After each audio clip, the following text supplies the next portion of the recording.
All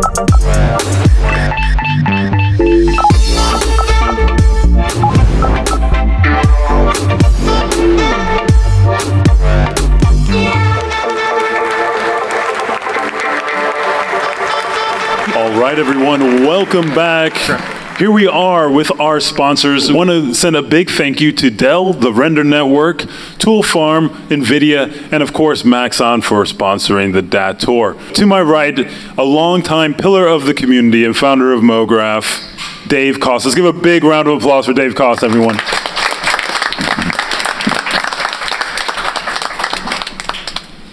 All right. We're going to get started with the show.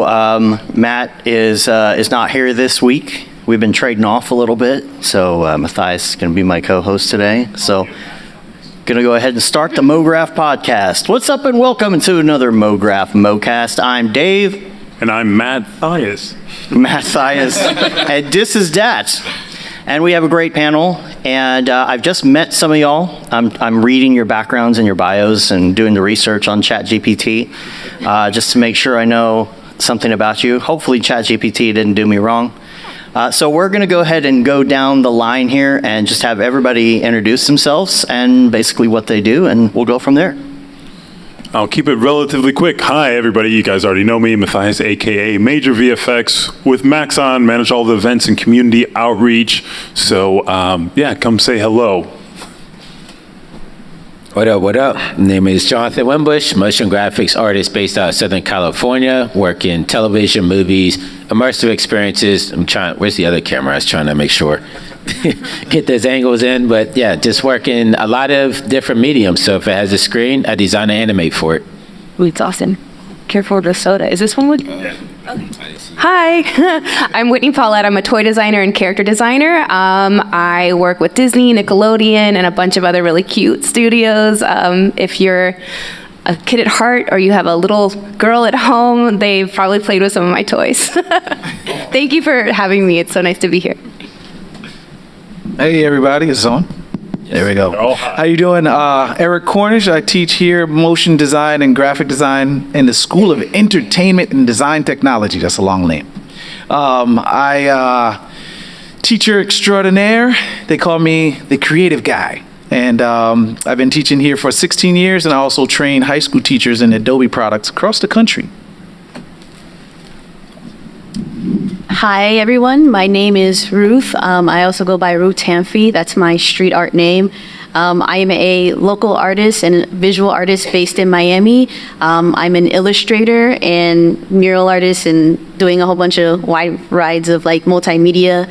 I've done collaboration and illustration work for like Nike, Adidas, McDonald's, Liquid Death, Red Bull, couple other brands, but I am an emerging rising artist here in Miami, so thank you for having me.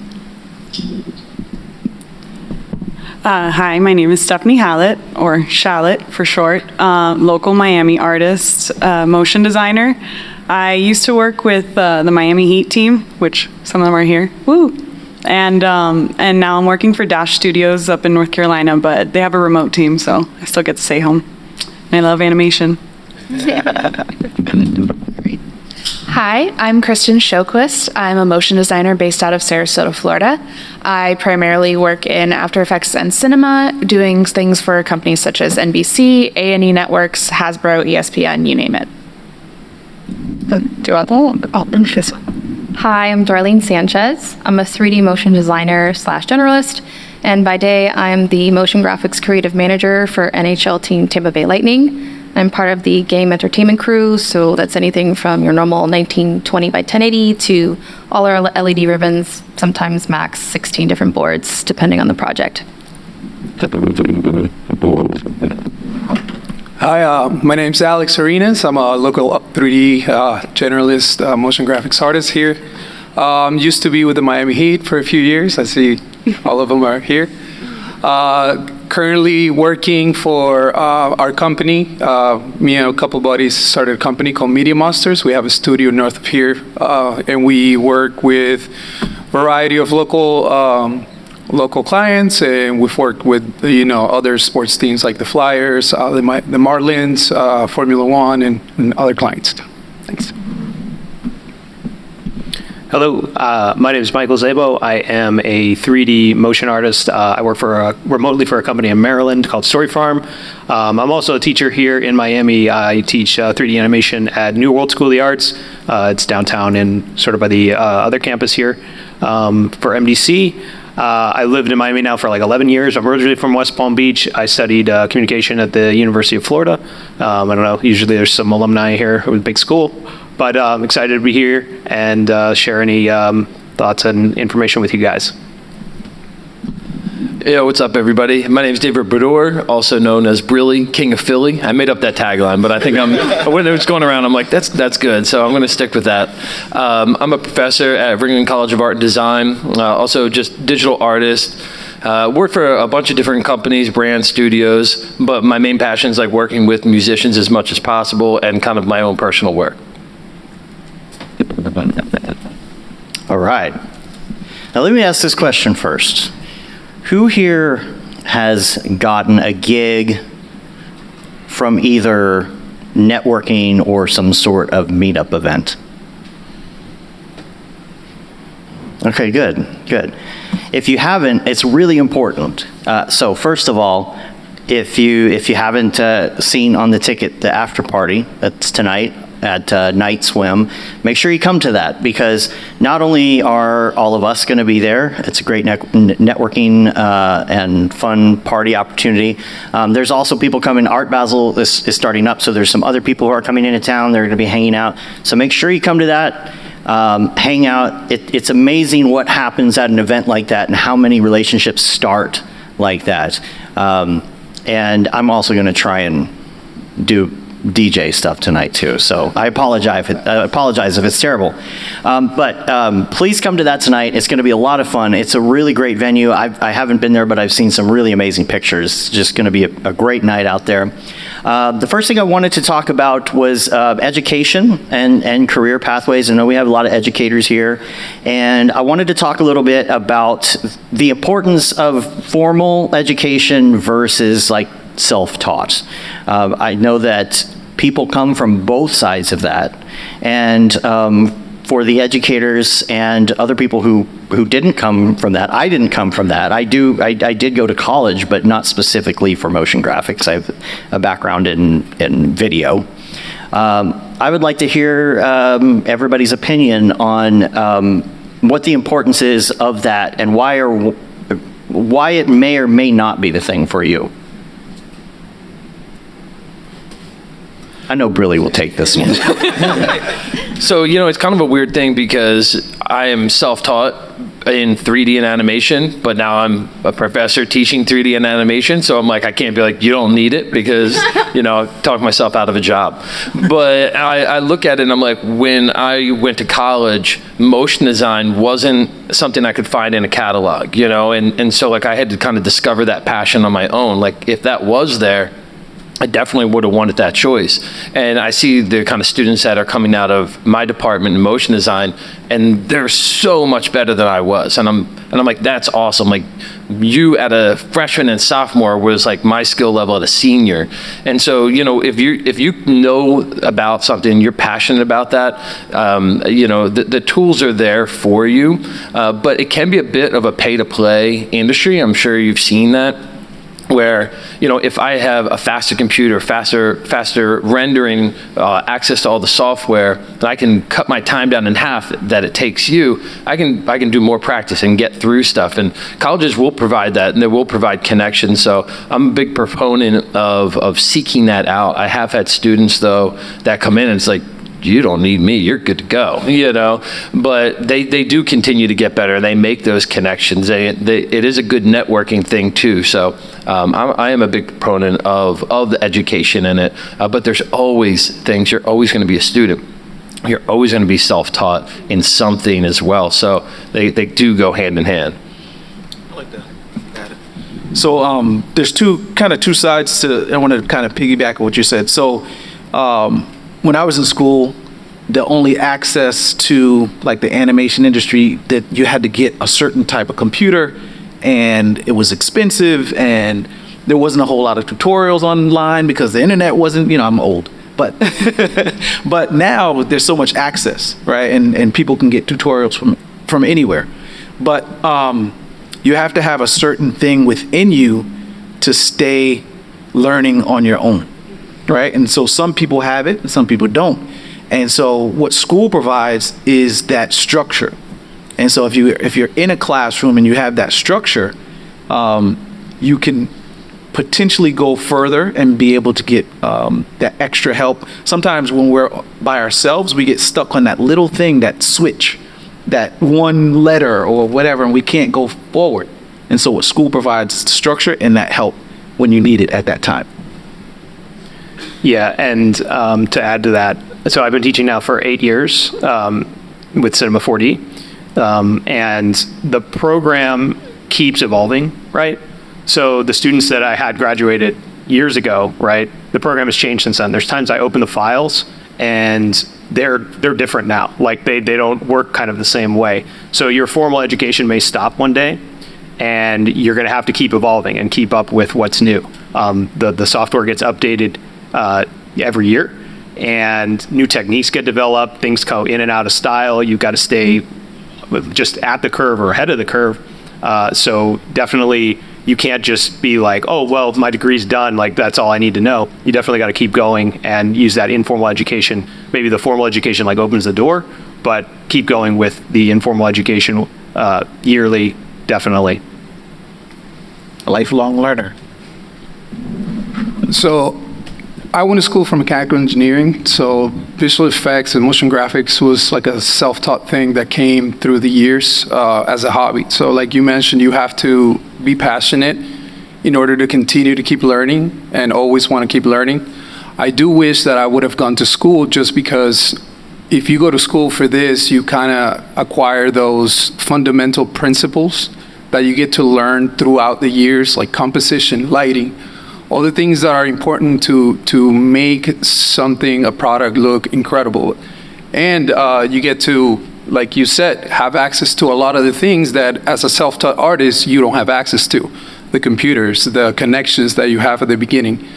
These are things that come gradually as you learn. But if you can get a foot on the door and get started with that, I feel like even though there's thousands of tutorials out there that you can basically learn anything nowadays, having those core principles and the people around you to learn from and help you out, I think goes a long way. Yeah, It's true. I think something that a lot of the self-taught people end up missing out on too is that ability to learn what it is that you need to search for to be self-taught. Like if you already don't have a foundation in knowing the vernacular, knowing the terminology, just throwing in 3D animation into Google isn't going to get you very reliable results. You've got to have an idea of what you want to learn, what the principles are that you want to figure out. I'm fortunate enough to actually be a former student of Briley's. And because of his ability to self-teach and learn the things on his own and turn it into formal education, I was able to get that foundation to continue my self-education afterwards. It's about having that healthy mix of foundation and connection to then grow off of. Can I ask, do you guys call him Briley at school? No, we call him Brody. Okay. Or B-Dog or Bromeister or basically whatever he'll answer to. Yeah, no, I just thought it's funny your students call you Briley, so I'm like. Well, she was Briley happened after. Briley didn't exist yet. The artist formerly known as. But I was going to say, on top of that, like I went to university, like I got a bachelor's degree in motion and VFX, but I think for me, the most important thing was working at a studio amongst your peers, because you learn a lot more when you're thrown into the fire and then being around other artists than I did when I was at 4 years of university. So I always tell people when they ask me for advice, I say, I know everybody wants to work remote and everybody wants to be self-taught, but I think just interacting with your peers and learning while on a job, that goes a very long way, especially in developing your own personal skill sets. Like you were saying, you can't just Google everything. Like if I'm having an issue, I might be able to turn around, look at you, say like, hey, do you know how to do X, Y, and Z? And you're like, oh yeah, I already got that figured out. So there's a lot of that peer-to-peer interaction I think people are missing when they try to just do it independent on their own. I want to jump on that too. I think what's nice about going to a college or an art school or a university is like you have all these options that you probably wouldn't even think about looking into. Like I was a digital media major, but I took a toy design class because they had a toy design class. And I was like, oh, this is so interesting, you know? But if I had to pay for that class online, I'd be like, oh, maybe I'll do something else. Maybe I won't do it at all. Maybe I'll just stay really focused because I want to do that one thing. And I think that also kind of hinders people, creative people, is when they see this one job and they focus so much on that one thing. And they don't branch out. They don't kind of keep an open mind about all the different facets of creativity. So going to an art school, you have those options, and you don't feel like you have to be too precious with your time or your money because you're already signed up for 4 years. Like, you know what I mean? You're there. And then of course you start building these great relationships, and when you do go out into the real world, you recommend them, they recommend you, so you get this great network. And of course you have the great foundation freshman year most of the time to give you that focus, because I kind of came into school thinking I could just like be charismatic and get like A's. It like didn't work. So yeah, like you just learn so much getting thrown into school, and then again when you get thrown into a real job. So it's that. And then once you get a little bit older, you start taking online classes or teaching online classes and building out Discord channels, for your students to share with each other, because you also network sideways as well as upwards, so there, it's like you're saying, like you never stop learning, like as an artist, we're always creative, we're always trying to learn more and do it all ourselves. And so it's definitely a combination forever. Yeah, one thing I want to add to that I think, both Brilly and Eric, you guys talked about, but I think everybody could agree, at least as artists, like without a deadline, it's really, really hard. And I think when you're in the self-taught, I guess, how many people here have waited till the last minute to actually get something done? All right, and the rest of you are liars. Okay, great. So you did, right? You've procrastinated at some point in your life, right? That's one of the things as artists, like, cool, when does the client need it by? Oh, 2 weeks out? Awesome, I'll see them next Thursday. It's like, that's kind of our mentality as humans. This is just something that we're dealing with. So I really love the idea of the both, because being curious as a creative and having that curiosity will kind of get you going and keep you moving, but having those deadlines will really up your game, and having those, client requirements or teacher requirements, or what is the project actually, like, don't give us a blank canvas that's infinite, pixels by infinite pixels. Is having that box and those parameters, I feel really ups your game. And just me being self-taught, and when it came to creative with a background in economics, I really saw that when I would work on client projects that had a deadline, I started figuring out stuff that I was like, ooh, I saw this, but I didn't go deep into it. Now I need to learn it and execute it. So that's what I feel is the great thing about still the classroom setting is having that. So like, I actually graduated college on 2021. And it's 2023 now, so I realize it's been 2 years. And fun fact, Mike was actually like my professor. He taught me Cinema 4D, and it was one of the best classes ever. So I had like an interesting school pivoting experience. I guess it's just that you have to be really certain on what you want to learn, because honestly, it does get overwhelming where it's like, if you're someone like me, there's like, as an artist, you want to learn so many things and you don't know where to start. And when I transferred to New World and like around my junior year, I saw like, oh, Art and Tech has like a Cinema 4D class. Bet I'm taking that class. And it was like so worth it, because now like I graduated and things are like updating. It's like, yeah, at a point where like you have to keep on continuing learning. You're forever going to be a student. But like just getting like the start of it is like so important, because like I wanted to learn Cinema 4D from like artists that I've seen like online. I'm like, okay, let me see the software. Oh, I can't afford the software. Okay, that sucks. But then I go to school, it's like, oh my gosh, we have access to this. Take advantage of it as much as you can. And once you kind of get that going for yourself, it's like amazing how much you can actually like develop as an artist. And you actually have like so much time where it's like, yeah, you have deadlines and you're trying to learn, but once you're in the mix, everything kind of like works out. So as a student, like, yeah, school is important. I recommend it. The one thing, Dave, you mentioned it earlier about networking. One thing that people don't realize about going to school is the people next to you are the people that they're gonna help you, or they're gonna be the ones that you're in an interview while you're in school. When they get out, she's gonna be an art director. She's gonna work at the Heat, and she's gonna be doing murals all over the country, right? And so they're gonna say, I remember her. I want to hire her. And so that's your network. And without that, if you're self-taught, your network is small. Yeah, I actually did that. Like when I was interning, I was working at Happy Madison, and we were working on Mall Cop, the movie, and I knew like nobody. Like I was still fresh, and they were like, "We need more VFX artists. Do you know anybody?" So the only people I knew were the homies back in Pittsburgh, and I hit them up. I was like, "Hey, do you guys want to work with Adam?" They said, "Yeah." So I had like 3 people come out from Pittsburgh to LA, and we all worked on the Mall Cop movie together. So me working with them at school, just, that will allow me to be able to recommend them. And now they're all working in Hollywood still to this day. Bet. See, I can keep up with the kids. No cap, on God. All right. Okay, without going too far into AI, which we can touch on some AI later, I wanted to talk a little bit about future trends. And not just technology, but maybe the art as well.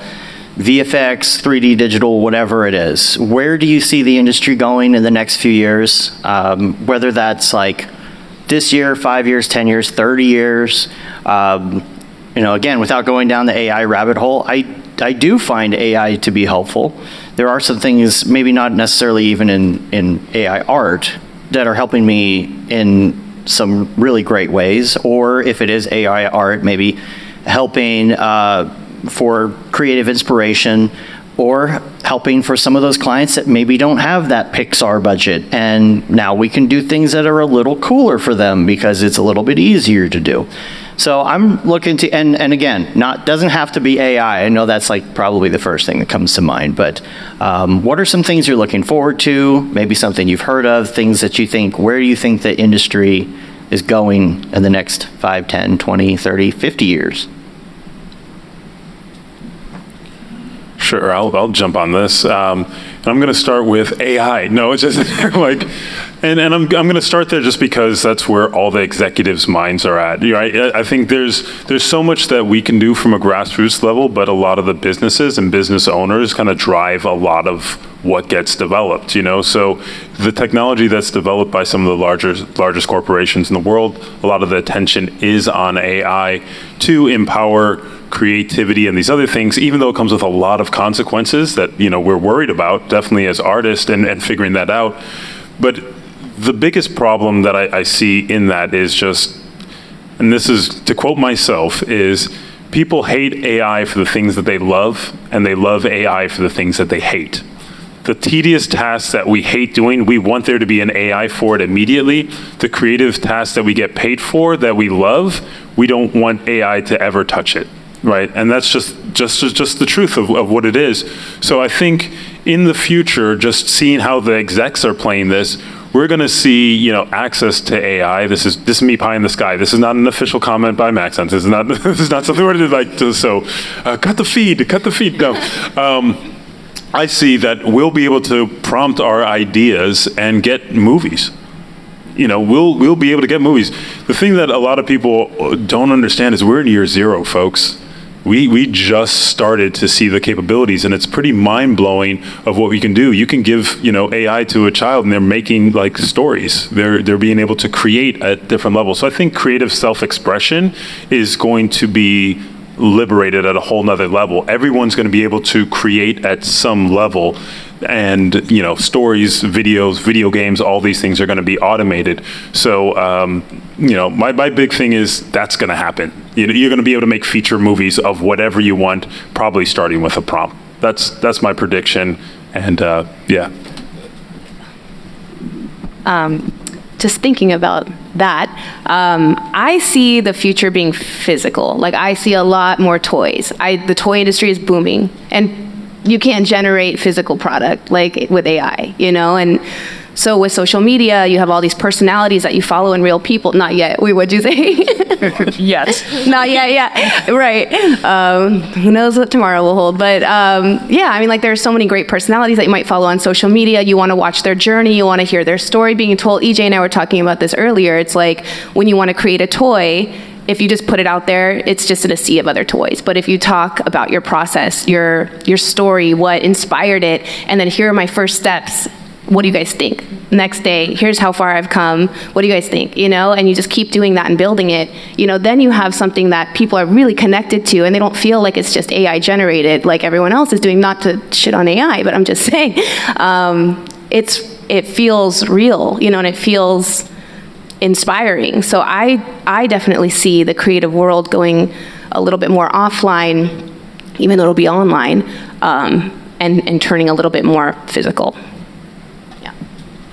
I'm actually going to jump on what you were talking about because you're so right. I feel like there actually is going to be like a branch of things being actually physical, because you guys remember a few years ago with the NFT craze, which I was so hyped for 2 seconds before the monkeys came out, and that really brought it down. But like, I think there are going to be more artists that really wants to like show process a little bit more, just to like not only just stand out, because with AI and stuff, I did have like a fear that like the creativity like will probably be a little bit oversaturated, and people might just get like overstimulated with what they're seeing. But I think just like showing physical elements, even if you're like a digital artist, you're showing that, hey, you use these tools, these are your software, I have a tablet, you know, I'm making these things through that, like people will feel more connected for. And especially with like toys too, I'm trying to make like figures happen. Like I'm wearing a necklace with like a 3D print, like I sculpted this on an iPad, and like I spray painted with chrome, and now I make it like I use it as a necklace because I think it's cool. I can't stop looking at it. Thank you so much. I literally made this 2 days ago, but like I just want to like try to have things like physical, because like, yeah, I make a lot of characters, I love illustrating, but I also want to bring things to life. I want to see things upscaled. I want to see things like in my eyes. I want things in my retinas. Like that's how I think important it is for that to happen. And you know, I'm glad that there will be like more liberating experience for more people to just be like, yeah, I want to, you know, have like creativity to make things. Like anybody can be creative, like anyone can do anything. But like if you know what you're talking about, and you know, you have a niche, and there's like something that you actually want to show to the world, then, you know, I think those things are important too. Show your process, talk about it, connect with others, you know, be different but not that different. But yeah, that's it. Lemon bowl. Sure, why not?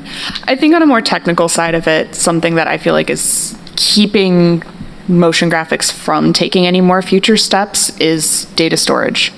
Like, we can only make things as low res as we can. There's only so much you can contain into a little gigabyte. And one of the main issues you're seeing with a lot of companies right now is there isn't enough storage. The cloud is not infinite. You know, Google is starting to pare down the accounts they have based off of activity. People are starting to transfer over to magnetic tape because it can hold more for less. It's becoming such an issue to store these massive files that we're all capable of creating digitally that are sometimes, you know, a terabyte large, which is insane. But there's nowhere to put it. And if you keep it on your computer, you bog down your computer. It turns into such a vicious cycle with we can up and up and up and up our quality of production, but if we can't have it anywhere, what's the point? Well, I think AI is going to play a huge role in the future. Obviously, we see it now. I do think that it comes with trends. Every time a new tool comes out, you see it everywhere. What I am excited about is for certain AI tools to be incorporated into the tools that we currently use, where it makes our job a lot easier. That is going to exponentially make our job easier, make us a lot more creative. And with the increase in computing power, I mean, years ago, if you wanted to change a material, you had to wait minutes just to see one frame, you know, and now it's as easy as plugging it in and you get, you know, live preview of what you're doing. That type of, I feel like that type of exponential growth in the computing power that we're seeing with things like EmberGen and all these other simulation tools that are making things faster and faster, it's just going to spark a wave of creativity for us as the creators that use these tools. And I'm very excited for that to come, just to make things faster, easier, more accessible. So yeah, I'm excited. Along that lines too, I don't know if you've seen like what AI interpretations are doing right now. Imagine you have a viewport with just like, a character in a random pose, not even a real character, just a skeleton. And you just move it around and do some stuff with it. Somebody took the original Lara Croft, like that had like 4 polygons or whatever, and ran it through AI, and it's like, this is what it will look like. And imagine that you don't even need render engines anymore. Imagine if something is going on with AI to where you're just kind of like setting up a scene and doing the voices and writing a script and doing all of this super easy, real time, and then AI just figures out the rest of it for you. Something else that's not AI related would be, think about AR, for example. Right now we've got mixed reality, a lot of it like I know Apple's coming out with one too, but the Quest headset now you can play Ghostbusters in your house, chase ghosts around the house and things like that. When that does get to the point where you don't look like a crazy person wearing it walking down the street, maybe they do contacts or something, just imagine how many people and how many jobs there are going to be to attach a logo or a texture or something to every piece of everything that exists in the real world, so that when you walk down the street, or take it to even entertainment, food. Imagine you go to a restaurant and they just have an empty box that you go sit in, and if you have your glasses or contacts or whatever on, everything in there turns into something magical. Somebody has that job. So there's things like that I think are coming maybe in the next 50 years that I don't think we're going to have any problem with jobs in this industry. Something I found recently useful with AI, because I've been avoiding it, not gonna lie, because I'm more on the lines of, I like seeing the process behind everybody's work. I love seeing that shit, especially on Behance, and then I like to do it myself. But what I've recently learned in the past 2 months is how useful AI can be to speed up my own workflow. Like for me, I'm always having to work with players. So the Photoshop beta is so clutch when it comes to having to cut a player out, where I'm done in seconds versus like 10, 15 minutes. And then I can just swap out like their bodies or something if I'm doing something cool and fun. Like AI made my job easier just by being there. And it's a matter of just knowing which ones to use that are useful, like not just Photoshop. Like for one project, I ended up using 2 or 3 different AIs to then get my one project done, which was also finished using C4D and After Effects. It was like a whole thing, but it came out really dope and it was really cool. Players loved it and it made me happy. So that, when it comes to AI, that's what I look forward to. It's how is it going to make me faster, but not replace me, like replace what I'm doing. Like how can I make something I'm making even better because I have that there. That thing that probably all of y'all have done at one point in like After Effects 2D, like 2.5D, where you cut something out of a picture and then you like pull it out in the foreground and then you have to like paint the background back in where that thing was. I did that to like 10 football players for like a Super Bowl thing this week, and all I did was select the football player by saying select subject, boom, cut it out. Now there's a hole there, and I just circle it, and Photoshop, I don't even give it a prompt. I just hit the button and it just fills in the background. It's like, oh yeah, I know what you want. That's cool. Can I touch on that, on those 2 things? So in my process of teaching Photoshop, at some point I was teaching them maybe 3 weeks of like pen tool, right? Now we have a button. So the question for you guys is, do you continue to teach the process of the pen tool, or do you say, now we have the button? Or do you spend maybe a week on the pen tool? What's your thoughts on, because now we're in the AI stage where we have a button and everyone's gonna learn the button, but not the process. So what's your opinion on that? I mean, you do both. Yeah, I think it's important to have that foundation there so you know, because I don't think AI is perfect. It's not always going to perfectly cut it out. Like maybe there's a piece of clothing or a piece of logo that cut out. So then you're going to have to go in there and clean it up, and that's when you would utilize those tools. So I think it's important to learn both. I think right now it's important to learn both, but that's going to disappear real quick. This is a perfect example. We're all photographers, right? At one point, you needed a dark room, you needed chemicals, you needed to know how to mix something, and people felt like the only way to be a photographer was to know that process. Do we really feel that way? Can someone still be a photographer and just have this? I think right now, yeah, like it's not perfect, there's imperfections, but once we get past that, I don't think we're going to care anymore. So, yeah, I think we're in that learning curve, and that's going to pass. We're in the .com era. Yeah. You teach it until the pen tool's removed. Yeah. Say it again. Say what you say. I mean, if Teach you it until it's removed. right, if you think about it, like the pen tools are like say like the lasso tool in Photoshop, like, well, that's like a pair of scissors, right? Like that's like the analog version, right? So like the idea of like AI kind of has already existed in terms of like, you know, just call it like the evolution of technology, like the lasso tool or magic wand or whatever you want to use to cut something out.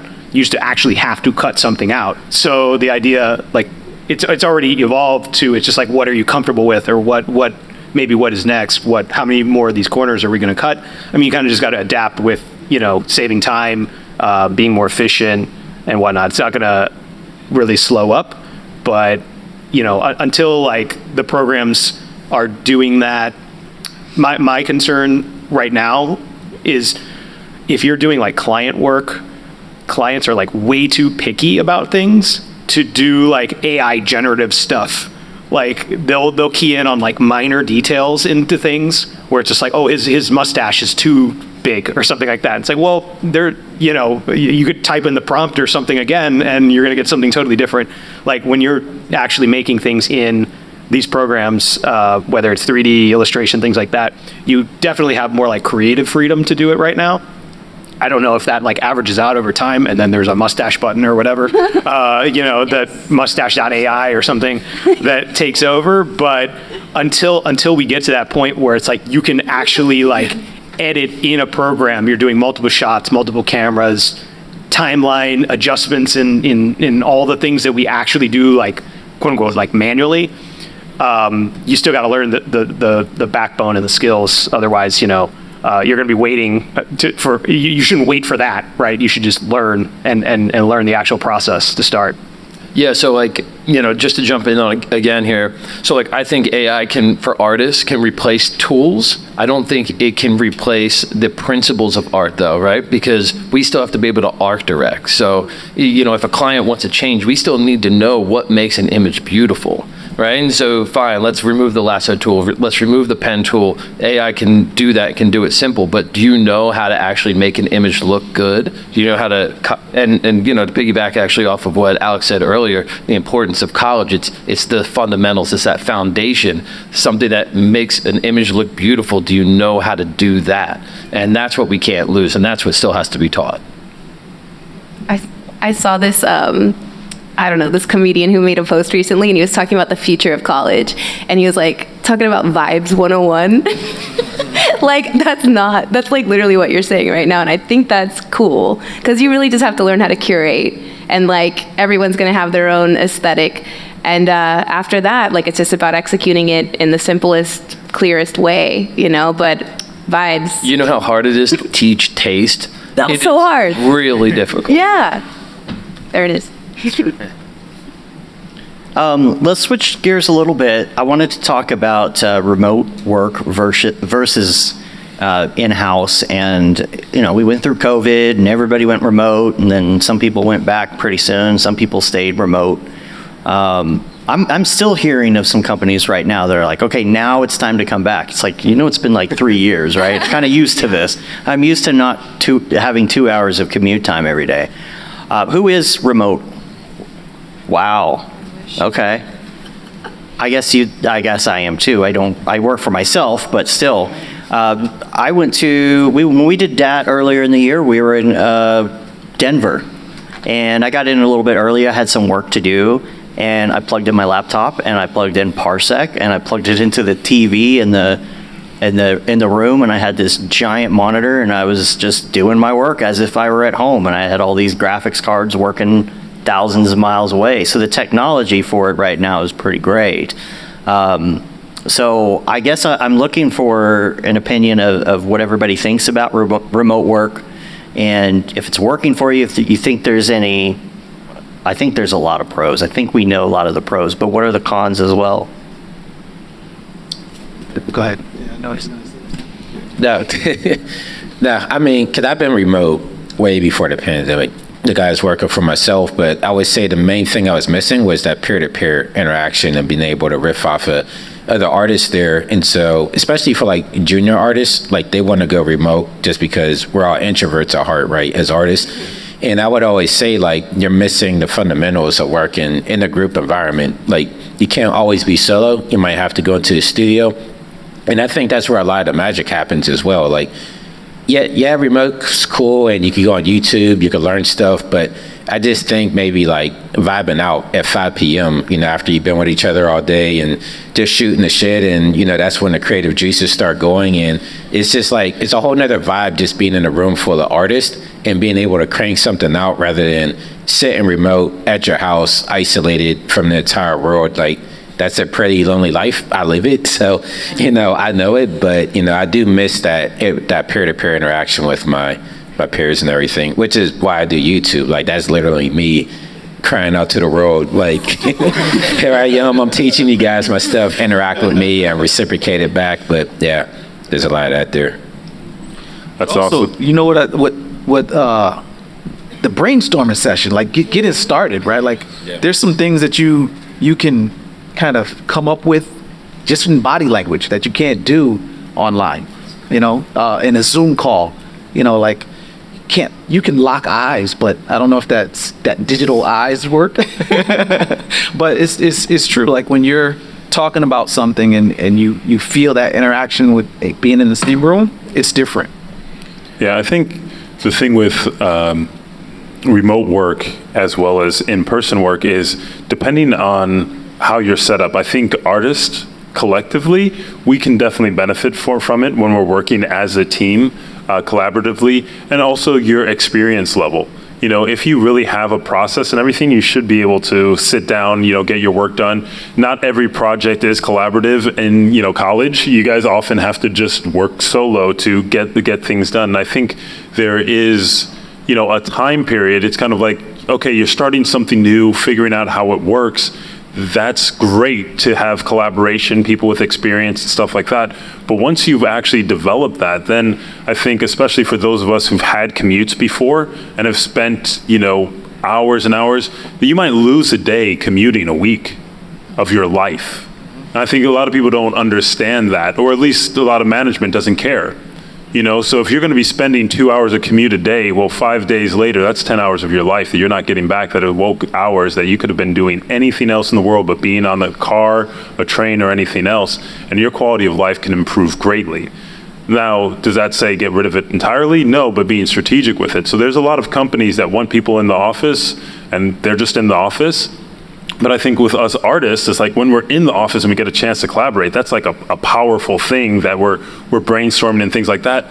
But how many clients actually come into your physical presence on a regular basis? Like, most of the work that we do is remotely. And if we can't navigate that space intelligently and we can't do that gracefully, then, you know, it's going to be the majority of our work, because clients they're not going to say, you know what, let me just take 3 hours and drive to you. They're like, no, I need you to be able to deliver wherever you are in the world. And I think more employers need to look at it the same way they look at it. If somebody's going to cut you a check for $1 million deal, yeah, they might want to fly in, but they need to be able to trust that you can get it done remotely. But Steph, you've been doing this, you've been working remotely. How's that experience been? So I was freelance for 2 years, obviously, remotely. And I realized I missed being on a team a lot. I missed learning from people. I felt like I still definitely had a lot to learn from other people and working with teams. So then I was like, all right, let me try to find a studio. And then I got really lucky. I got Dash, which is an amazing company. And they're remote. They were, obviously before the pandemic, they all worked together in an office, but now they've turned to like remote hybrid, but they're very focused on it still feeling connected and still feeling like we could still have those brainstorm sessions. Every morning, no matter what, we hop on like a 15-minute call where we just talk about anything just to see faces. And even though I went from freelance, or I went to studio wanting to work with people again, but I'm still remote, I definitely still feel connected and I still feel like I'm collaborating with people. We also try to do like little initiatives that make it more casual, you know, more opportunities to just have conversations with people. Like there's this thing called a donut that you get like randomly assigned with someone from the company every 2 weeks to have like a 20-minute call. So if like you haven't worked on a project with someone, you haven't, you know, gotten one-on-one time with someone, you still get that opportunity. So I think it's important to have that if you are working remote, and if you're like running a company trying to figure out how are we still going to make sure everyone's feeling connected, everyone knows each other, everyone's still getting that experience of being part of a team and collaborating. But I still do sometimes. Every once in a while, I miss being able to like walk around the office and look over everyone's screen. But I feel like, I don't know, maybe there'll be ways that we could create or have some platforms that could replicate that. Like I've seen some like live video chats where it's just people streaming and they're just working and you can't talk. So it gets rid of the pressure of like, oh, do you have to talk to these strangers?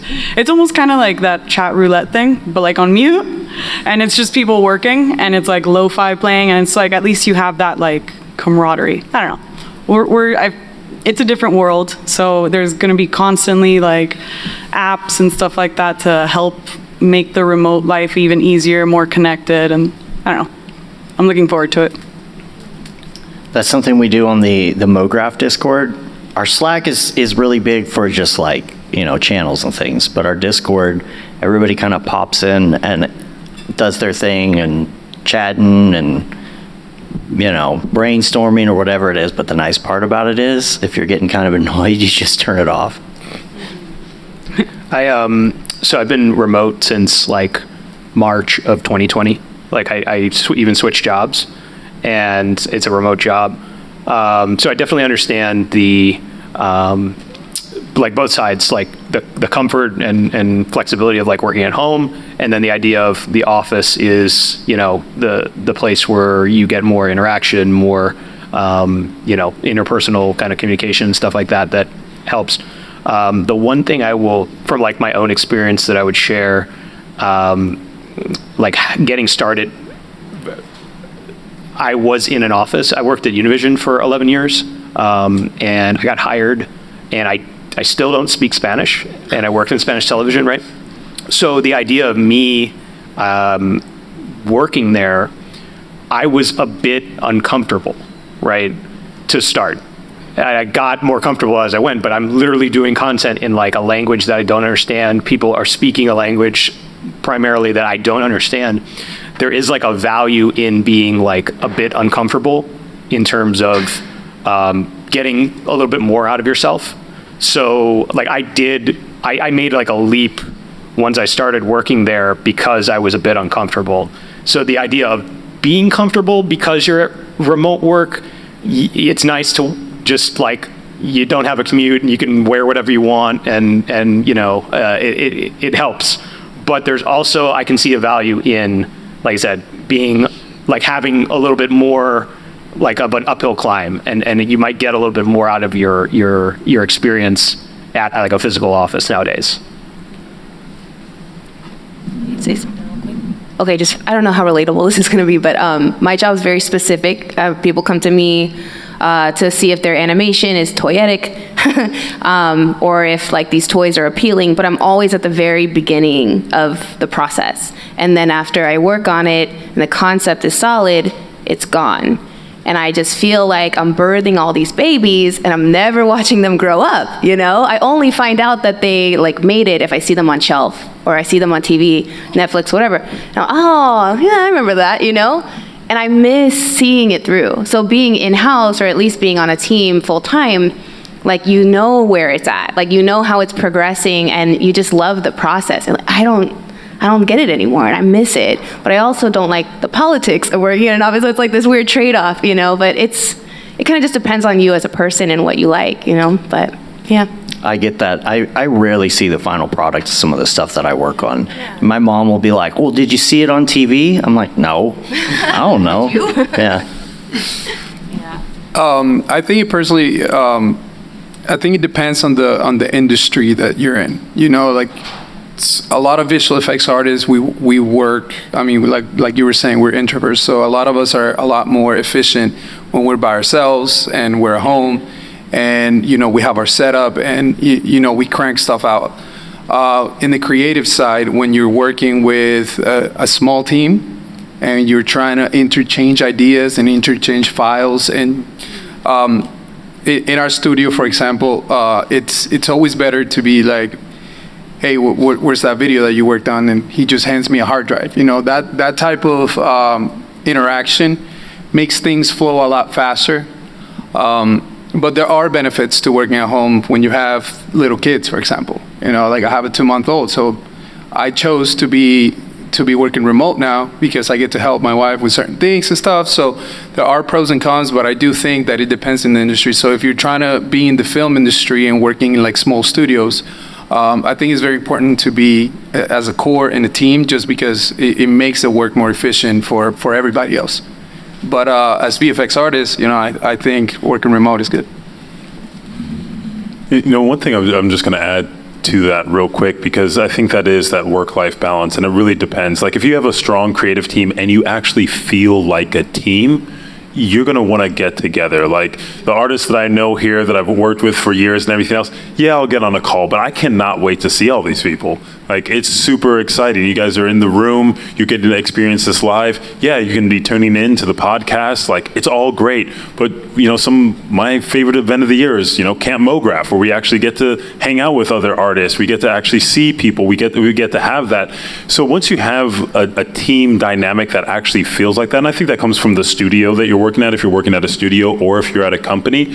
And I think that's the part that people miss at certain companies. There's large companies out there that really don't make you feel like you're part of a team, but they want you to come in anyway and pretend like you do. It's like, but I don't feel like a really strong team dynamic. It's just a hierarchy, and it just doesn't really matter. How about I just turn in the project, and as long as it's good, because you guys don't really care. But for when you're around people and it feels like a team, you're going to want to show up. And I think that's what everybody, okay, got some head nods. It's like, that's what it is. It's like when you can make it feel that way, then you got those right vibes, 101, right? You get those vibes going. So that's awesome. Yeah, like I think Matt has brought this up on the tour before, but like working at like Already Been Chewed, doing contract stuff, him and I have both done that. And it's just amazing the dynamic there. It's just actually representing right here on my shirt. He sent me this. It's like super official. That's what all this stuff says, right? The dynamic of the team there is incredible. Like you go there and you're like, oh man, like this would be a great place to work. But some places aren't like that. Like you said, some places are just like, can I just turn it in? Like, or else you're just gonna be sitting in a cubicle anyway, right? Well, I think Already Been Chewed has a unique dynamic too, because that's like, once again, it comes from like management, and you mentioned, Steph, that you had like the donut time. So I know like ABC, they have people on Parsec from around the world, even though there's empty chairs. You could walk by a chair and it might be empty, but you'll see somebody on screen and there's a camera there and they're working at the computer and they're in Greece or wherever they are. So you have that dynamic of some people that are in, some people are out, but it still feels like a team and everybody has access to it. So I think however you're setting up your life professionally, you need to really start looking at, if you're going to be part of a team, does it actually feel like a team dynamic, or is it better to just deliver an end product so you can enjoy the quality of life, enjoy family time, and not just burn up your life on a highway and destroying the environment? That's you gotta find that balance. So I want to add something to that too, because I'm actually in your boat too. So funny enough, I actually have like a double life because by day I work at an agency called Golan and I'm their like senior designer. And I've been working there since like a little bit right before the pandemic. So I had like those days where I'm like going to commute to the office and I'm working with the team and the team is great. It's all cool. But, you know, I'm just turning in assignments, helping out, you know, getting the direction of things, you know, turned into clients. And then, you know, pandemic happens and we're all remote. And I'm like, not gonna lie, this is kind of a secret blessing because I'm just like making stuff for the client, doing things work. And then 5:30 happens and I'm clocking off. I'm like, yay, I can draw and I can work on my own stuff. And then, you know, for working remotely and our office has kind of adopted like a hybrid. Now they're like saying like, we meet every Wednesday now. I still don't have to go in because I am designer and sometimes there are just things like, you don't gotta come in. Like, we just need you for this and this. Like, I only mostly go in when it's like, hey, big clients are coming in. They wanna meet us. They wanna see us face to face. They want us for a big brainstorm. And that's like, all right, cool. I'm gonna take that quick Uber. That's gonna be on company money because I don't go there a lot. And it's like, you know, the face-to-face interaction is like great. And, you know, it's kind of like one of those things where it's like, when things are taken away and you sort of miss that. But for me, I'm seeing is like, you know, from working remote, it's like on days where I'm meeting up with like my coworkers and my peers, it's like, oh, it's good to see you guys again. Like, yeah, we're making like really dope stuff. You know, I think it kind of like pushes me a little bit more where it's like, yeah, I appreciate like seeing everything and, you know, being on hands and learning so much like during the day. And then you know, after an hour, you kind of just fuck around and we're just like, okay, are we getting work done? But then, you know, once we go back to that remote position, it's like, you know, we do our call times. Like, some things just really do like take a call. Like, some of us just really need a meeting to like talk things through and, you know, things are officially done. And even then, my company was like, during the pandemic, they gave us a survey like after like 9 months of being inside that like, hey, we noticed that efficiency has gone up like dramatically because all of us are scared that like our Microsoft Teams is going to say we're not actually online. So all of us has just been like there. But like efficiency has gone up and everyone's like kind of like happy being, you know, by themselves, but also like we all are eager to like see each other again. And then I also live here. So when he talked about remote, like the, you know, driving down, it's like commuting is so terrible here. Like, I live 20 minutes away on a good day. Like, it takes me about more than an hour. And like, we have to be at the office by like 8:30 or something. And then they're just like, yeah, you know, maybe big cities like that, we're good. But honestly, it's like a blessing and a curse type of thing. So if you're like the type of person that enjoys like being remote and you're just like, you know, working corporate and you know that you're there just to make stuff and, you know, you're enjoying everything, then yeah, things work out. But I think it just depends on you. That commute it's mind numbing. When I decided to go freelance and not work for a company anymore, one of the main things that really helped me hype it up in my own mind about like, am I going to be able to do this? Am I going to be able to get clients and all that? Is I calculated the amount of time I drive. It was 40 hours a month. I'm like, that's a work week. So if I spend a work week trying to get clients, I will still have all the other time to work. Yeah, so we all agree traffic sucks. Quick question. I don't want to take us down a rabbit hole, but being remote, I think we work more because we tend to set less boundaries at home, and you just tend to not stop at 5, but sometimes you go back at like 8 or 9 and you do more and you do a little bit more, right? So you are doing a little bit more for the company than you would at the company, right? So I guess the question for you is like, we're more efficient, I guess, with cranking things out, being remote, but is there something to be said about that downtime that when you do walk to the different cubicles and you're wasting time, but is it really wasted time? Are you building those relationships, things like that? So like on one side, we're not as efficient, but we're gaining some other type of personal skills. And then on the other side, we're more efficient, but we're losing those interpersonal skills, you know?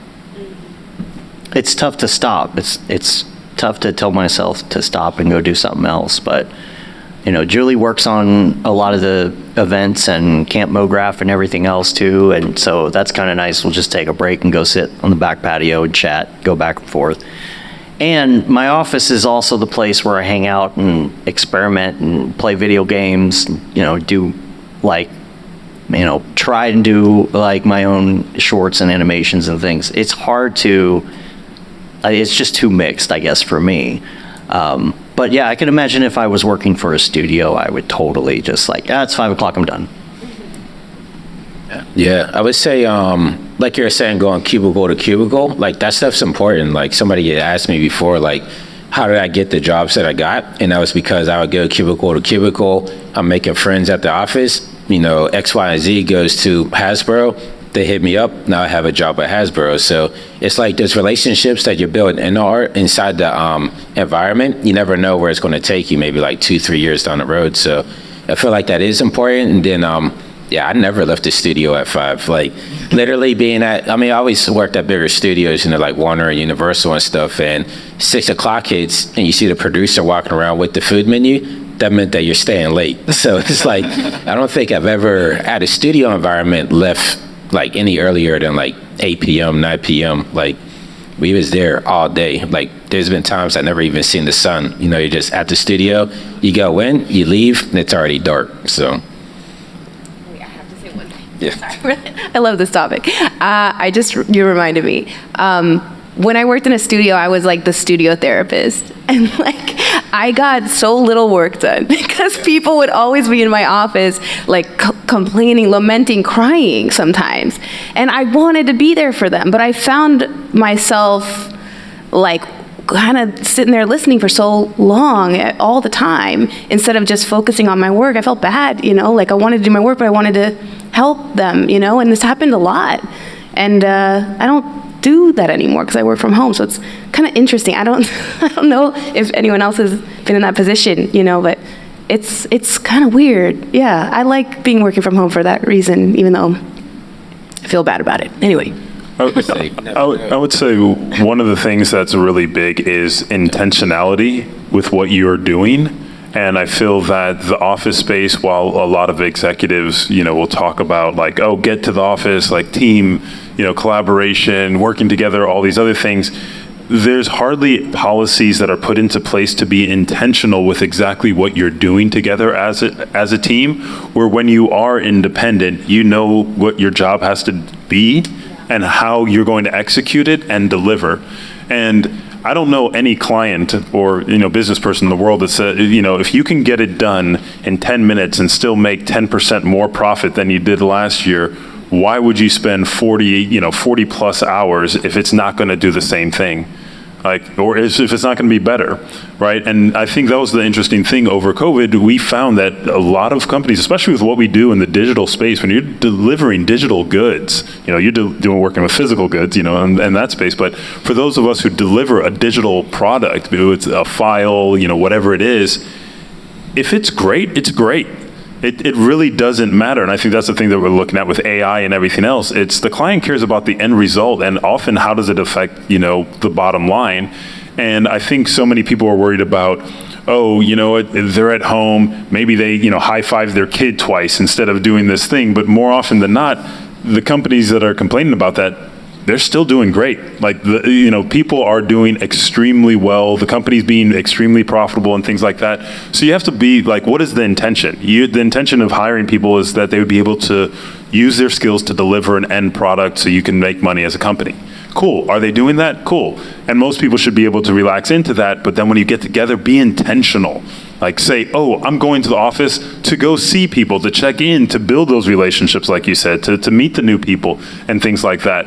And I feel that when you're kind of just jammed into that, we go into a lull where it's just just another day, I'm just going to grab the coffee, drink the water, and you're not as intentional. But when you're hungry for it and you're going back in and I haven't seen anybody in these different departments, I need to talk to them for a little bit, it then gives you an action plan. So just something, depending on if you're hybrid or even if you're going in, try and be really intentional when you do these things instead of just kind of walking through it and lulling through it. Yeah, I just want to say off topic, based off of what you said, I'm all about multiple streams of revenue, right? And so you're talking about being an artist therapist. That could be your side hustle right there. So it's like, don't put all your eggs in one basket. Maybe after hours, charge $100 an hour. Be like, I'll send you my bill. absolutely. I know a lot of artists that need therapy, so you're good. You can be remote. Wanted to do one more topic before we go to some Q&A. And I wanted to put these together. I'm probably the least qualified person to talk about this topic, but diversity, inclusion, and women in MoGraph. What is going better and what still needs improvement?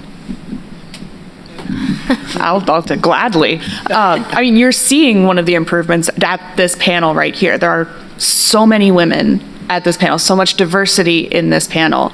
It is a great reflection of how the industry is going right now. We are finally getting steps where women are in positions of power, women are in positions of leadership, women of color are joining teams that typically wouldn't have those representations.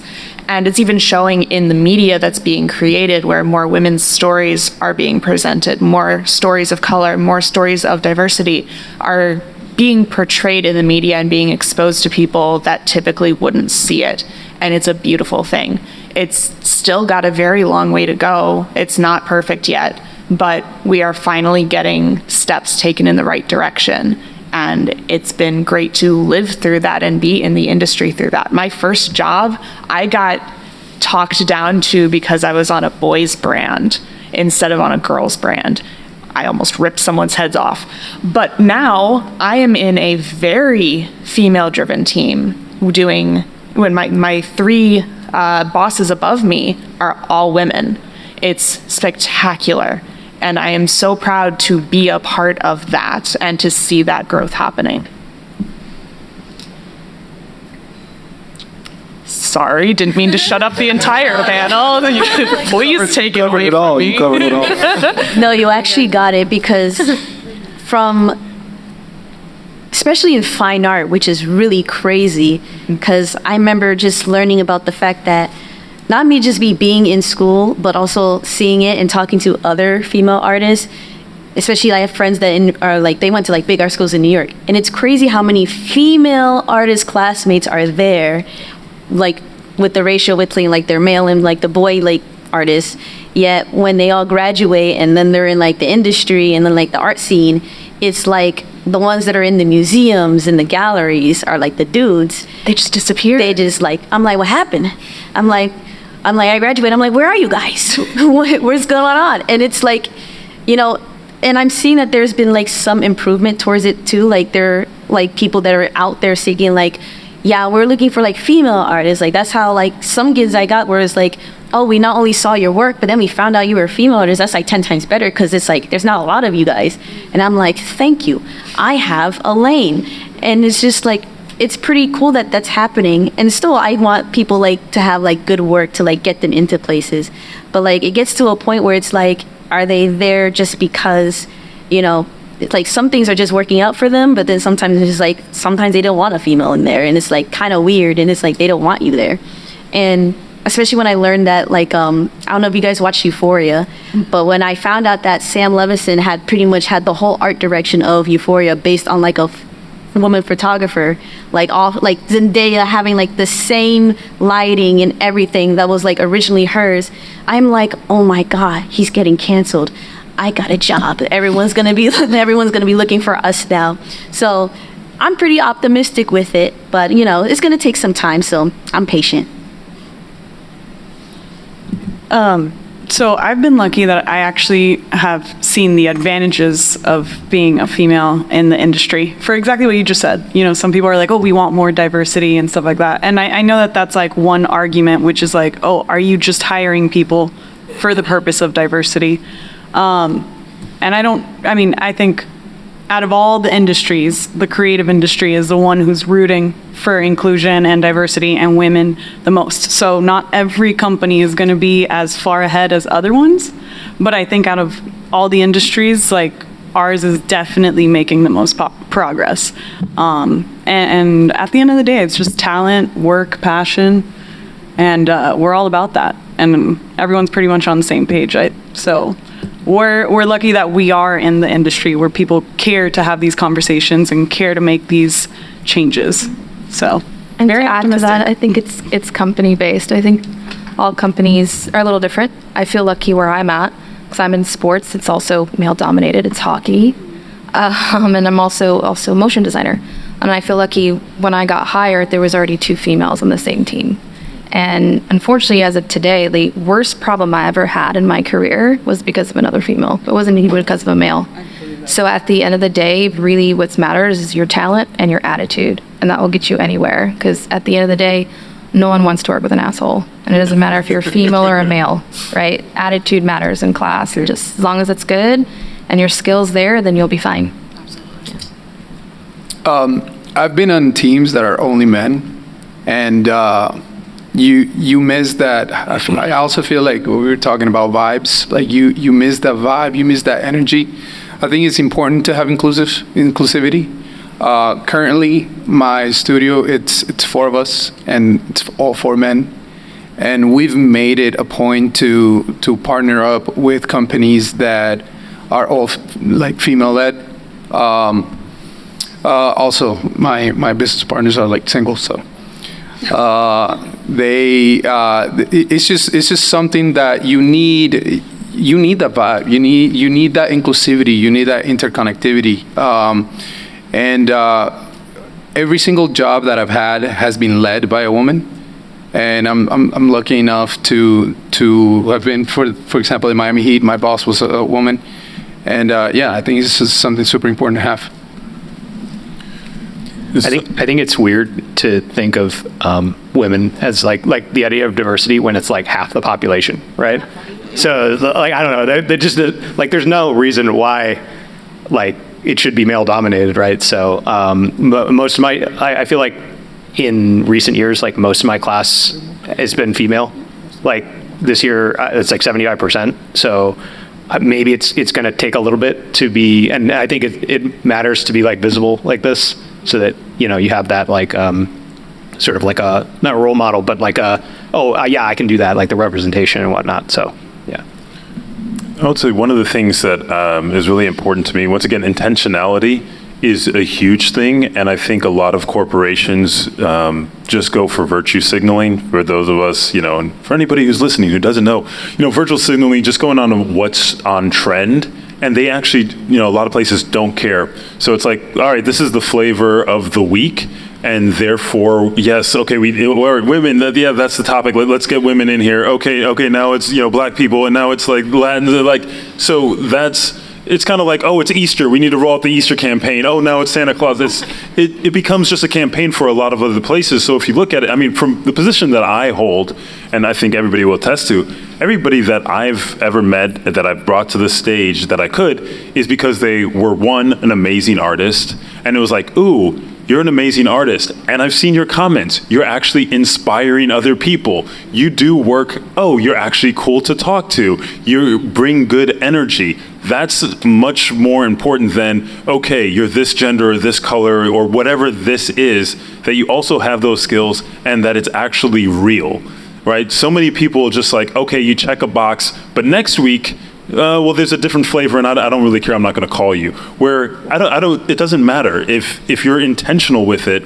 Then you're actually looking at building systems to incorporate people in, because of the diversity, that you see it as a true value and not something that's just the flavor of the week. So just keep that in mind, and any corporations that are listening, like, please have it matter if you're going to do it. Don't just do it for a week. Don't just do it for a month or a season, or if look at why are you doing it? Why is it important to you? And build it into the culture. And that's what I've done. Like when I got here, I brought in, I think, the first female presenter for Maxon when we were going online. And after that, every time I did a show, it was the women, the people of color, any of the diversity just from the show before that they saw that encouraged the next person to stand up. So that's something that I strongly recommend is coming to this platform. So thank you for everybody who said yes to this. First of all, everybody that got a text message, a phone call, an email, whatever it is, and said yes to this, because you literally inspire so many more people just by showing up,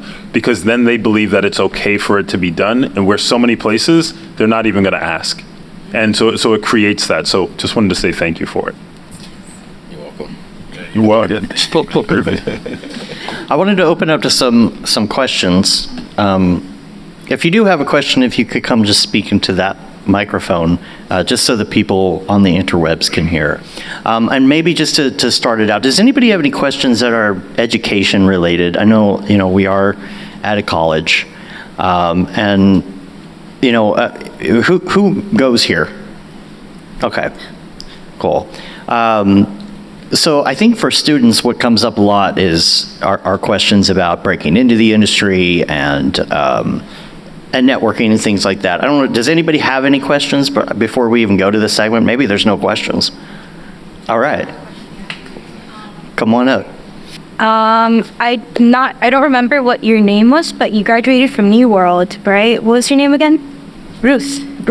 Okay. From when you were talking, I kind of assumed that you also did a transfer program into New World, and I wanted to know like how your experience was with that, like financially and both like networking wise, and yeah. So that is a really crazy question because I'm like, not crazy for you, like crazy for me because I was doing a lot like with the transfer process. Because when I first started college, I went to Broward College up, the state university. That's why I started. I was there for 1 year in the fine art program because they had a 2-year program. And the second year was like, you got to do painting, sculpture, all that. And I was like, I want to learn animation and I can't do it here. So then I transferred to MDC at Wolfson campus because they had an animation program. And I was also there for 1 year because the second year it's like, hey, everyone's doing like a group project where they're making a group animation. And, you got to pitch your idea. And I did that and I won the pitch. But then I realized I need my PFA. Like, I need to graduate. I got to get out of here. So then I transferred to New World. And with the process of transferring, I kind of just, got my credits up together. Also, they don't really tell you this in college, too. Like, make sure you visit to, all your counselors. Always visit 4, because 3 of them like to lie. But always visit 4. When they tell you, things can't transfer, they be lying. They're capping. You can get things transferred.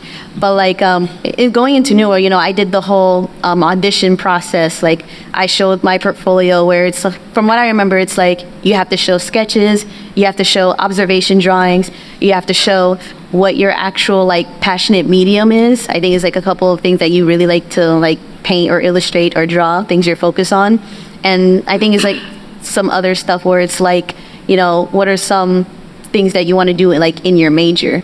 So the transfer process wasn't, too crazy because, I think everyone has to audition regardless. It happens in all art schools, even high schools, you have to audition, Dash. They have a pretty crazy auditioning with their high school program. But, you really have to do your research on, what you want to do. Don't let them tell you, what you can't do. Again, these counselors like to lie. They told me when I was found out about the animation program in MDC, I was telling the counselors at Broward, hey, I know I still have to get my associates. Associates is still important, but I'm in the fine art program and my fine art classes are electives, because I still got to do the reading, math, and calculus, all the general education stuff. And they were saying well, you're stuck here. I don't know if you can do dual enrollment. Again, they lied. I visit 4 counselors again. And the 4th one was oh, they have animation program at MDC? I had no idea. That is so cool.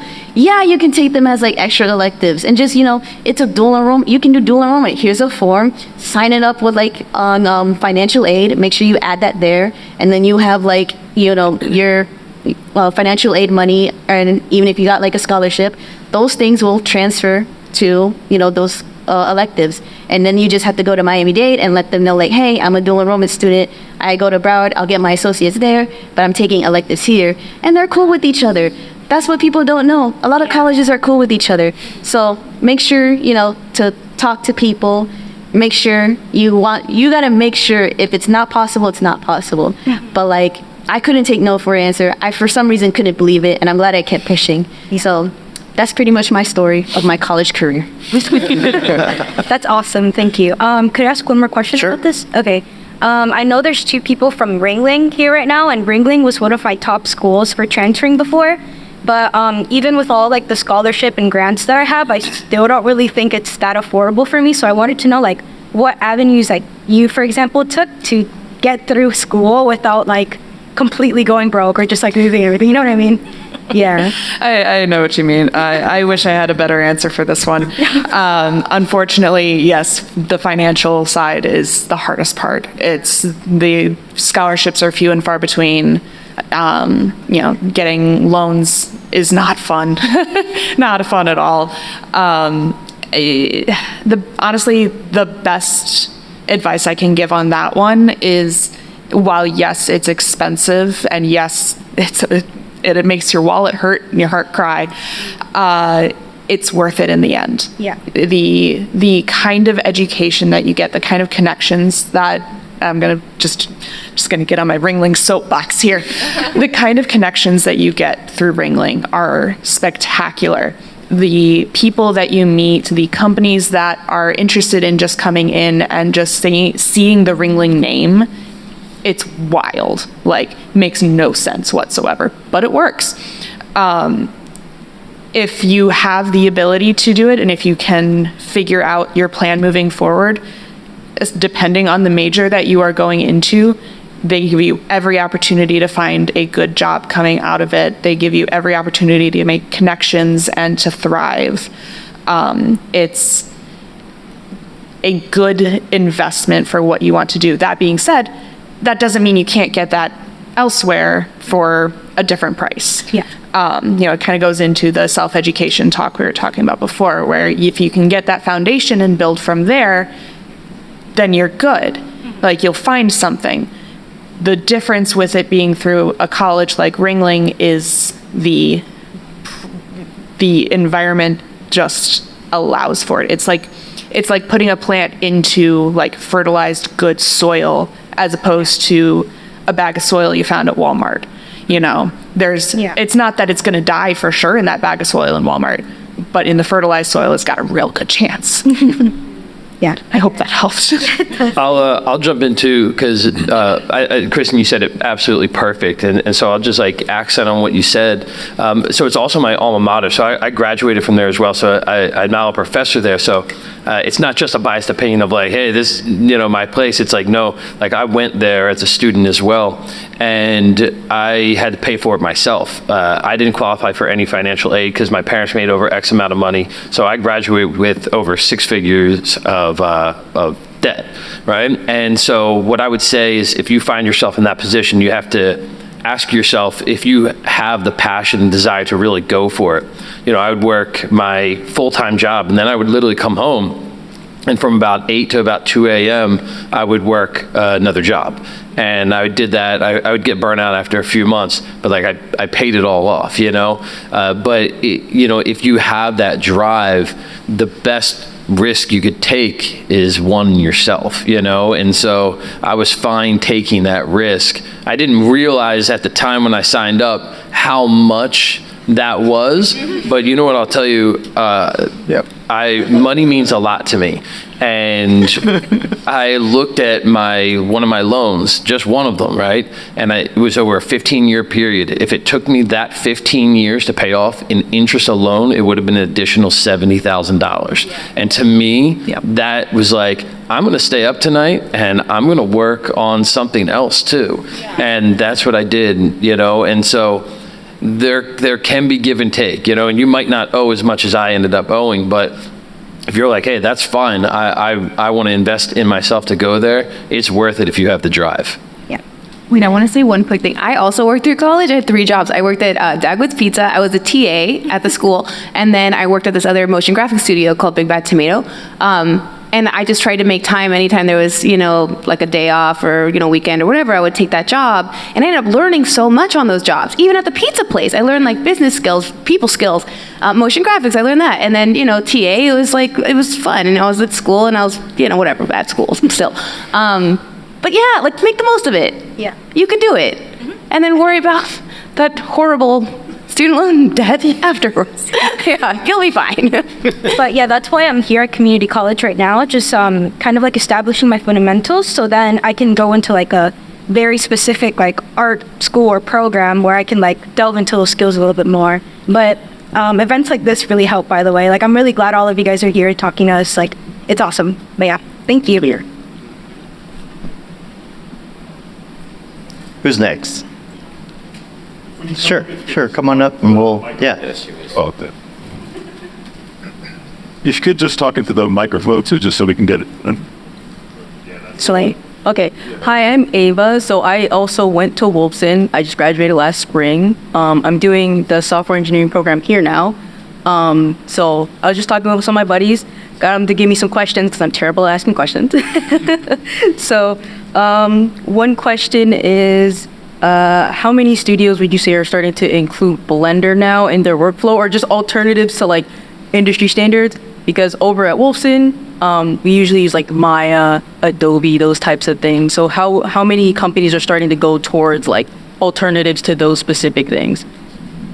That's a tough one. I don't know. Just from a personal standpoint, our studio only uses Cinema 4D, but there's been a few times that I've had to use Blender just because I've been working with other, just collaborating with other artists that are just Blender. So if they give you a big file,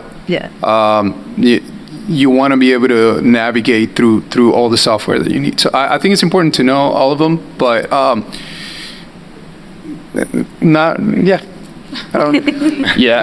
know of no studios that use Blender, but here's the deal. When I graduated, I got into a studio, they were pissed that I wanted to use Cinema 4D. And it was like, you could only use Maya. And now Cinema 4D is the industry standard. So I'm like, I don't shit talk any software. It's like they're all tools, and you never know. Things come and go. Software comes and goes. And so, Blender's an amazing tool. Cinema 4D is an amazing tool. They all have their pros and cons. But yeah, I mean, the one important thing is I think Blender's great for learning and getting into 3D and finding that passion. And then when you're ready to have a job, it's like you got to use the software that they're using there. Yeah, I was going to say learning the fundamentals is more important than the software itself. Like when I was in school, I learned XSI, soft image, which doesn't even exist anymore, 3D Max. And then when I moved to Hollywood, I had to learn cinema in order to work on feature film because that's what the studio was using. So I still knew the fundamentals of 3D, like lighting and compositing and composition, and I was able to take those skill sets into another program, like kind of what I'm doing now with Unreal. Like my foundation of 3D allowed me to learn those in other programs as well. So I would say, it's good to be good at a certain program, but don't let that deter you, or don't think like, oh, is Blender going to be used in studios or whatnot? Like, use whatever the studio is using. Okay, that's good. I have another question. So someone, I forgot who, someone mentioned that they do photography, and one of my buddies does photography, and he wanted to ask, what is like one of the best ways to make money in photography aside from like selling your equipment? Who was that? I just used photography as kind of a metaphor for, tool replacement. Okay. But, I don't know. We've got photographers here, right? Someone's got to have some camera. I started with camera work and camera equipment. And while that teaches you a lot about, you get to learn what the aperture is, and like basically all the fundamentals of camera work and translating that into 3D work. Making money as a photographer, I think it comes down like any other industry. You need to market yourself really well, use social media to the best of your ability, and connections, and just putting yourself out there as much as you can. One thing that I'll go with that is definitely social media, is build your brand and show your skills. Like, it's not just about taking a picture, once again, process. So I would say to them, for them to do a corporate event, do weddings, like that's one thing for photography. Also, how can you expand that? Are you doing videography, or is it just stills? And being able to story tell. Everybody needs a story told. Every event would like to have an event photographer. Every wedding would like to have an event photographer. So photography and editing is not going anywhere anytime soon. but if you don't network, you don't actually show up, like come to an event, meet the people who are producing the event, come to a venue, work with the venue. So the big thing is literally 50% of it is networking, because everybody has a camera now. Like you said, everyone has a camera, but not everybody's going out there to meet people to say, hey, I'll use that camera for your event or for your wedding or anything else. An interesting area that a lot of photographers don't really think about in their work as well is textures. Getting really nice, high quality images of textures is a godsend.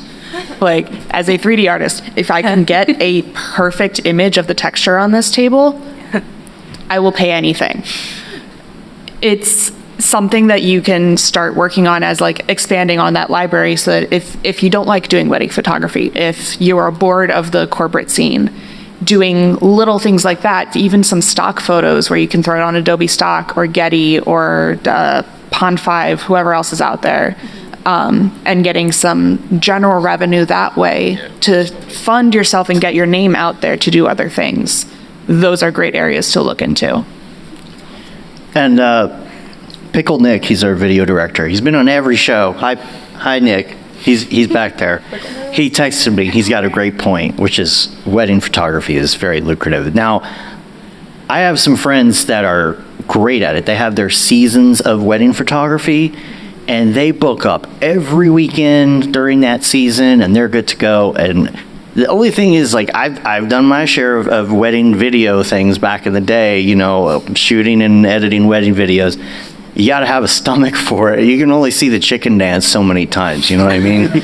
But what a great area. You can make some good money. You can make some really great money at that. Yeah, I was about to add, one of our own videographers on our team sometimes will miss a game because he has a side gig as a wedding videographer. So you make more with that, you can make some money in the weddings.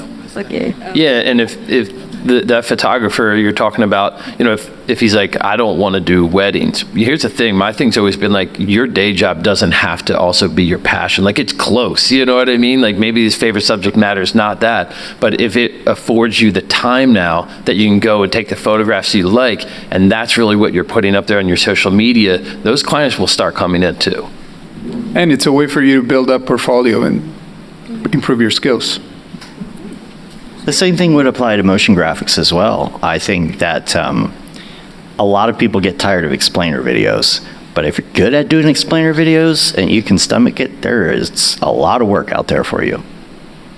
Great. I only have one more question. I want Sure. to take your time. All right. I know he's next. One of my other friends asked, how stable would you say art is as a career or an animator? Is it very nomadic? What are the hours like? You know, sit days? You know, can someone cover for you? That kind of thing. Like, what's the stress levels like?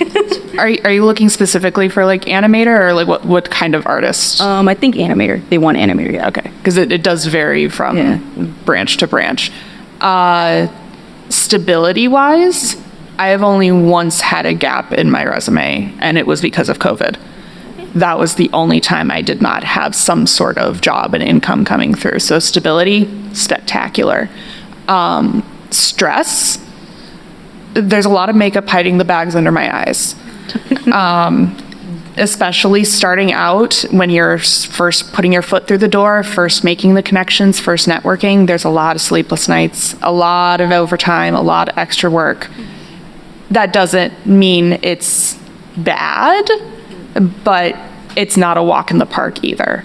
And finding your point of, okay, I've put enough into my work that now I can switch focus over to my mental health, my personal life. It takes time. It takes some time, but it is worth it in the end.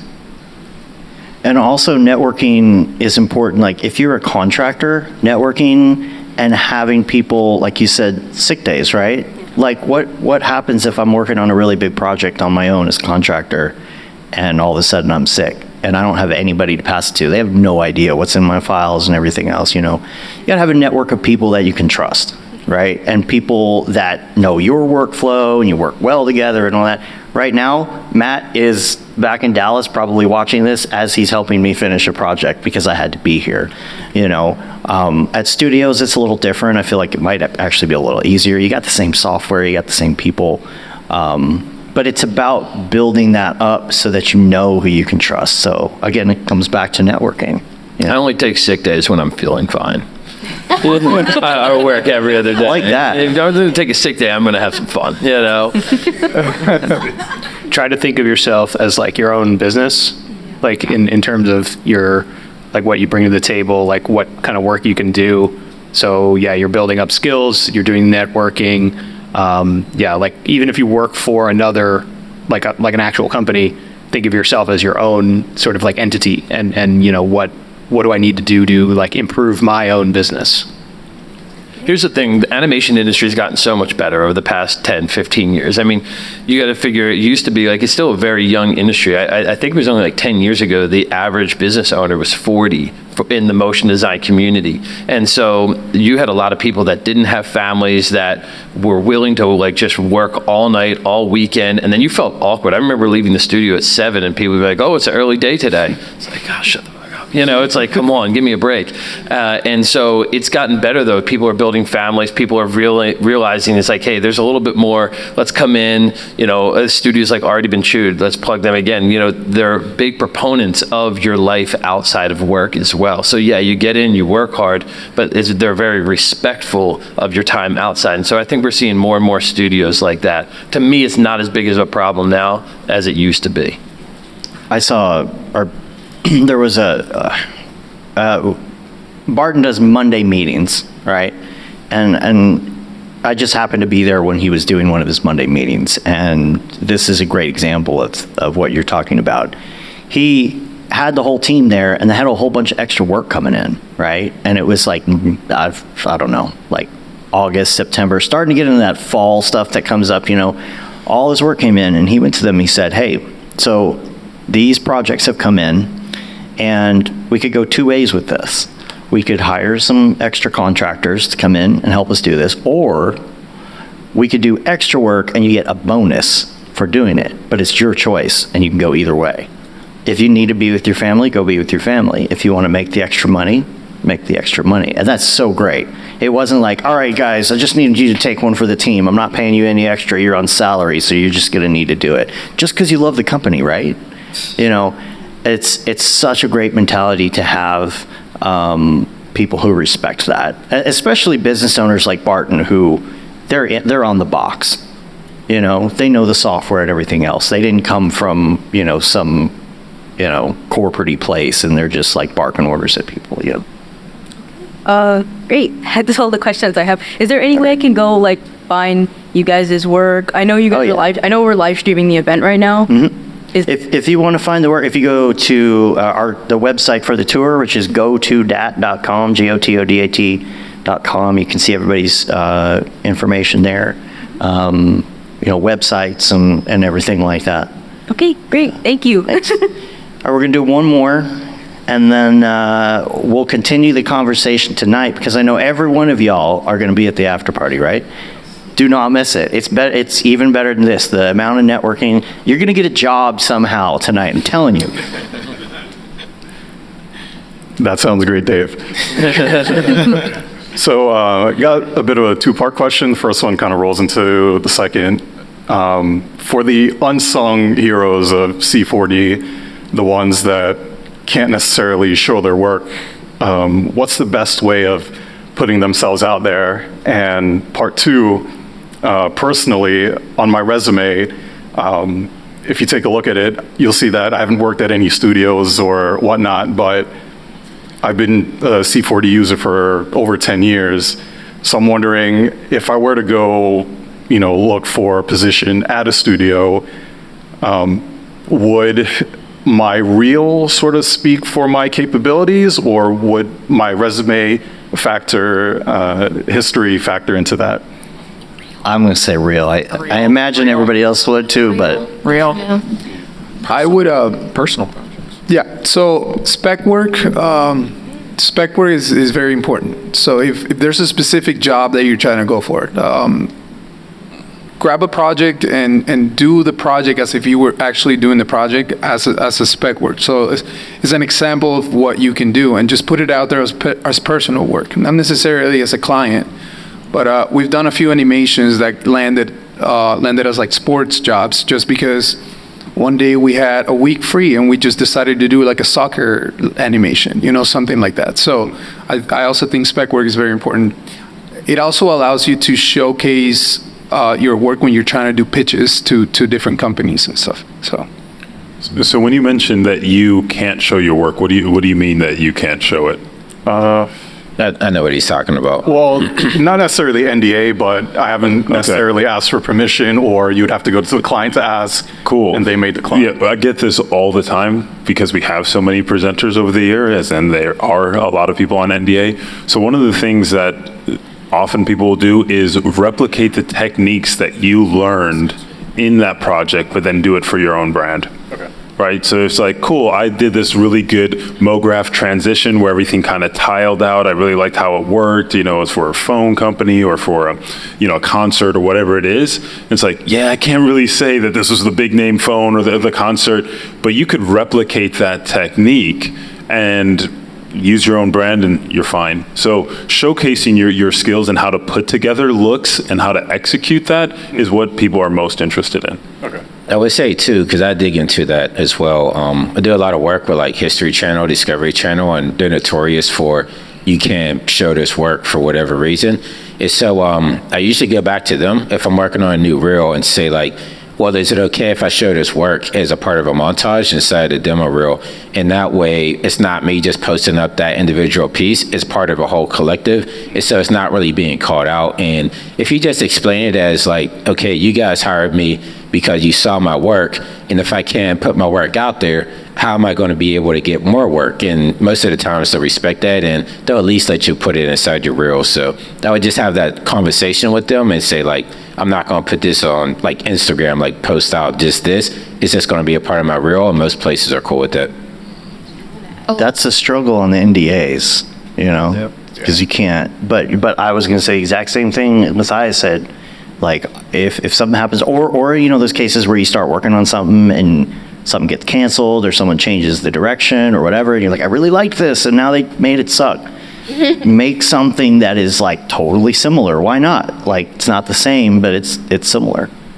I was just going to add to that, and I love what you're saying. Like, find something that you love. I don't know, something nostalgic. Something that everybody else will go, oh yeah, maybe it exists and someone did it wrong, a remake, and you want to remake the remake, but in your way, and then post it on. That's just an example. It's maybe a bad one. I'm just excited about personally, but anyway, put your thing out there. Maybe the spec work, but put it on Instagram and find all the people you want to like catch their attention. At them, follow them, tag the thing that is what your, the spec work, if it's for, I don't know, I'm just going to say Highlander, the movie Highlander.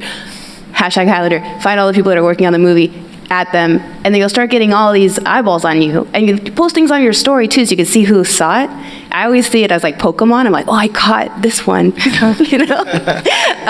it's exciting, it's fun. And once they start following you and seeing the things that you're posting often, they're going to start caring about you, and they're going to reach out to you. You can reach out to them and they'll trust you. You're building a rapport. But social media is so powerful these days, and like, don't think about how many likes or how many followers, because it's quality, not quantity, So the spec work, but then also getting it seen is really important too.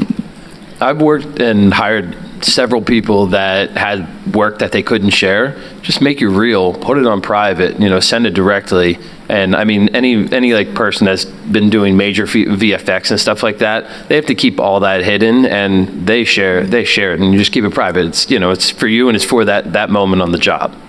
I think I think it was you I got in touch with about 2 years ago, but I'll talk to you later about that. Oh, okay, cool. Yeah. Foreshadow. Hopefully you're nice. Yeah, like you can do passwords protect. I'm definitely just annoying. I responded. Did I respond? Yeah. Sweet. I departed it, man. Yeah. I just wanted to add, I've gone through the process of having to hire 5 designers in the past 2 years. And the 2 things I did first every single time was look at their reel and their social presence. I didn't even look at their resume first, because it really is about the quality over like the experience. If you can prove you can do it, you can prove that you understand the concept behind what the job would entail, then that matters more than anything else. And then that is, if you get the interview, then like if you can mesh with the team and your attitude, that's another point on the check mark. Yeah. And I'm sure everybody has talked about this before. We've talked about it on the show before. But if you don't put this kind of stuff that you want to do on your reel, nobody's going to hire you to do it, right? And then when it comes along the lines of spec work, I used to be very against spec work because I would do hiring and I would look at these reels. Really, everybody's done a Coca-Cola logo? That's crazy. But what I have been doing lately, which has actually worked for me, is I have a new tradition. Talked about this on the show last week, but that was only a couple days ago. There are companies that I actually really like, and I'll realize that they don't have any sort of graphics or anything like that. In the last 2 years, I have gone to these companies that I really like and said, hey, what if I made something for you? Would you like want it? And they're like, yeah. And so I'll do it because it's something I want to try a new technique, or I want to put something that looks like this on my reel or whatever. Our friend Jags, he did this too. It's funny because he did a spec for gummies and I did a spec for mushrooms. And we both put them out there and we put them online and they absolutely loved them. The company that I did the thing for came back and said, we want to put money in the budget in 2024 so you can do more of this stuff, you know? And another hack that I put in there as well is sometimes when I'm trying to make that kind of stuff for the work that I want to do, if I can get the type of people following me that I know need that kind of work, you go on Instagram stories, you can see exactly who saw what you posted, right? So you don't even have to send it to them, just like kind of like secretively like feed stuff out there, you know? Anybody else? We gotta get going. We're overtime. It's time to party. Thank you everybody for coming. I know we're going to see all of you tonight, every one of you, right? I'm going to be there. Bring your friends. If you are going to the after party, we did do the tickets just to have the RSVP. You don't really have to check in or anything. It's at a hotel. You go upstairs. We're on the top. It's going to be gorgeous. It's going to be awesome. You're going to hear my terrible DJ skills. And thank you everybody on the panel for being here today. It was great.